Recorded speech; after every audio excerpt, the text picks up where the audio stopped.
The old Blackwood Manor stood sentinel on the edge of the village, its silhouette stark against the stormy sky. Locals whispered of its haunting, of the spectral figure of a young woman who roamed its halls, a victim of a long-forgotten tragedy. Intrigued, I, a seasoned paranormal investigator, decided to spend a night in the manor, hoping to capture evidence of the haunting. As I stepped inside, a chill snaked down my spine. The air was thick with the scent of dust and decay, and an eerie silence hung over the house, broken only by the howling wind outside. The furniture was draped in white sheets, as if to protect it from the ravages of time. I set up my equipment, cameras, recorders, EMF meters, and settled into an armchair in the grand living room, ready for the night's vigil. As the hours passed, the silence grew more oppressive. I felt a constant sense of being watched, as if unseen eyes followed my every move.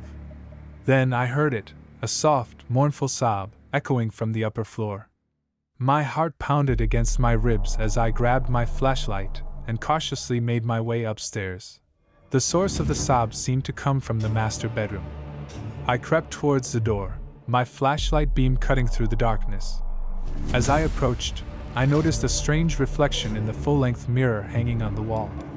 It was me, or rather, a distorted version of me, my features twisted into a grotesque caricature. I dismissed it as a trick of the light, but the reflection continued to fascinate me. Suddenly, the reflection moved. It leaned closer to the mirror, its eyes glowing with an eerie light. I felt a surge of adrenaline, my blood running cold.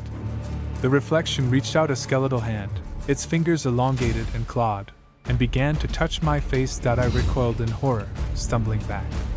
The reflection let out a chilling scream, a sound that seemed to echo through my very bones. I turned to run, but my legs felt like lead. I was frozen in place, my eyes locked on the horrifying spectacle in the mirror. The reflection began to contort, its features melting and morphing, until it was no longer recognizable as human. It was a grotesque amalgamation of faces, a monstrous visage that seemed to writhe and writhe. I felt a wave of nausea wash over me, my stomach churning. The creature in the mirror lunged forward, its clawed hand reaching through the glass, towards my face. I screamed, a primal sound of terror escaping my lips. I tried to break free from the invisible force that held me captive, but it was futile. The creature's hand touched my face, cold and clammy. I felt a searing pain, as if my skin was being torn apart. I screamed again, a desperate plea for help, but my voice was swallowed by the silence of the house. The pain intensified, spreading through my body like wildfire. I felt my senses fading, my vision blurring.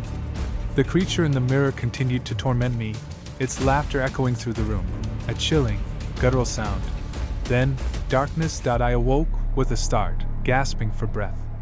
I was lying on the cold, hard floor, my body aching. The first rays of dawn were filtering through the windows, casting long, eerie shadows across the room.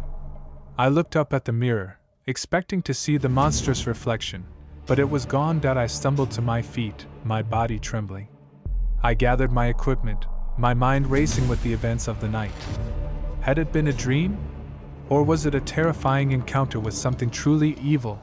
I left the Blackwood Manor, the events of the night seared into my memory.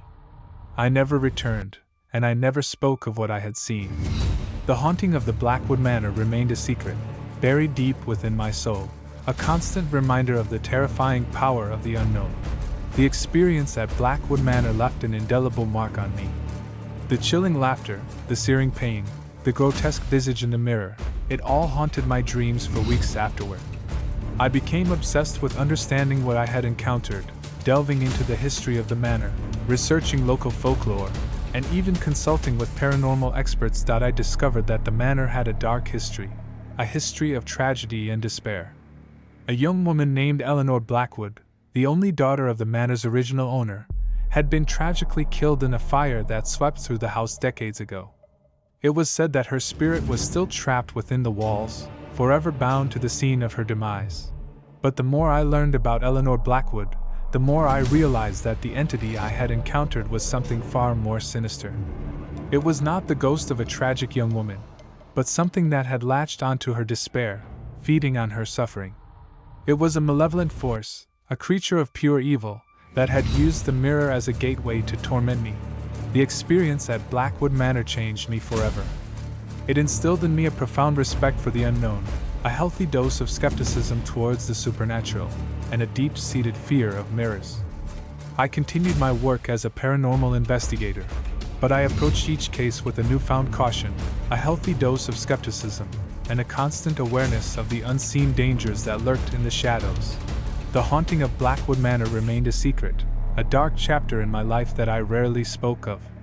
But the memory of the creature in the mirror, its chilling laughter, its icy touch, would forever be etched into my mind, a constant reminder of the terrifying power of the unknown. Please guys, visit our channel for more horror videos, and don't forget to subscribe to our channel, like and share the video. Thanks for watching.